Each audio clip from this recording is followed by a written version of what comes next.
There was a beach in Atlantic City where segregation wasn't enforced by law. It was enforced by cruelty. And somehow, it became the most glamorous, most alive, most unforgettable place in the entire city. This is Chicken Bone Beach, and its story will shock you. Before 1900, Atlantic City was integrated. Blacks and whites lived side by side. Blacks and whites shared the beaches. It was one of America's only true integrated resort towns. Then, everything changed. Hotel owners from the North started doing business with customers from the Jim Crow South. These Southern guests complained. They didn't want to see black people on the beach. They didn't want to share space. So hotel owners made a choice. They wrote letters to black churches. They didn't mandate segregation through law. They threatened people's livelihoods. The message was clear. If you want to keep your job, stay off the main beaches. You're allowed, technically, to use Missouri Avenue Beach, that small stretch south of the $1 Million Pier. That's your place now. No laws, no signs. Just psychological and economic violence disguised as management. By 1900, what had been an integrated city became brutally segregated, and black families were forced into a corner of the Atlantic coast they didn't choose. The beaches were theirs, but only by default. Only because white people didn't want them.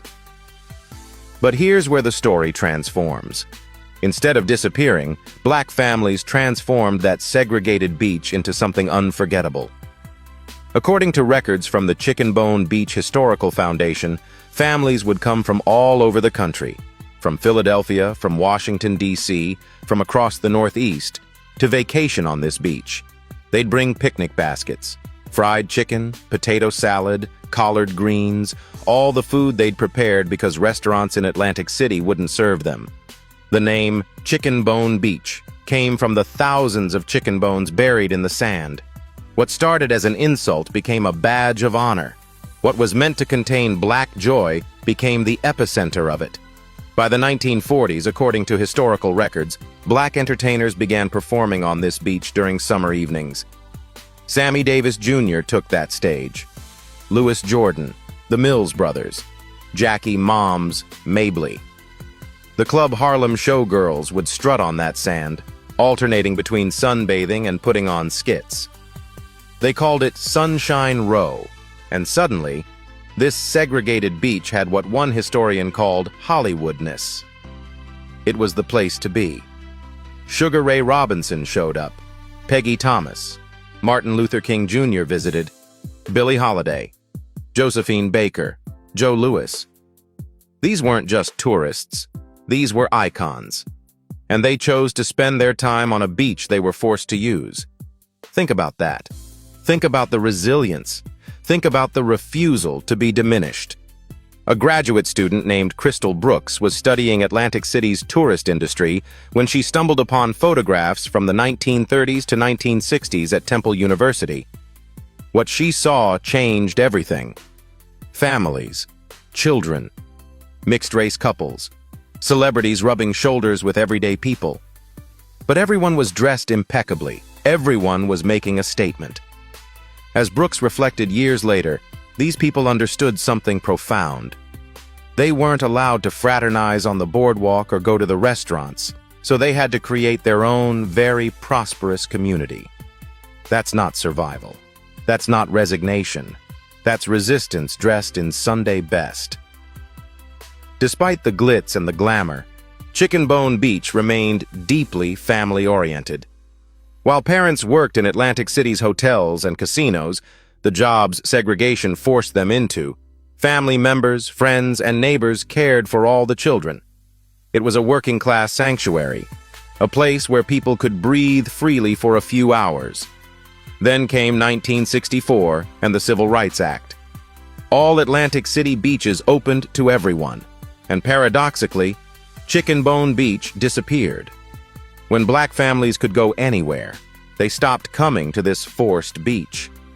When restaurants finally served them, they ate there instead of packing fried chicken. The vibrant community that segregation had created, that forced creativity, that resilience, that spirit, dissipated. By the 1970s, Atlantic City transformed into a casino resort town that catered to the wealthy and the tourists. Working-class families, black families, lost access entirely. The beach that was segregated for 64 years was erased from memory almost overnight. It took a graduate student named Crystal Brooks and decades of dedicated work by the Chicken Bone Beach Historical Foundation to recover this history. In 1997, Atlantic City officially designated the beach as a historical landmark. Today, summer jazz concerts honor the era when this corner of segregation became a monument to black brilliance. But here's what I need you to understand.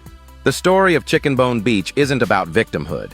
It's about the audacity of black people to create joy under impossible conditions.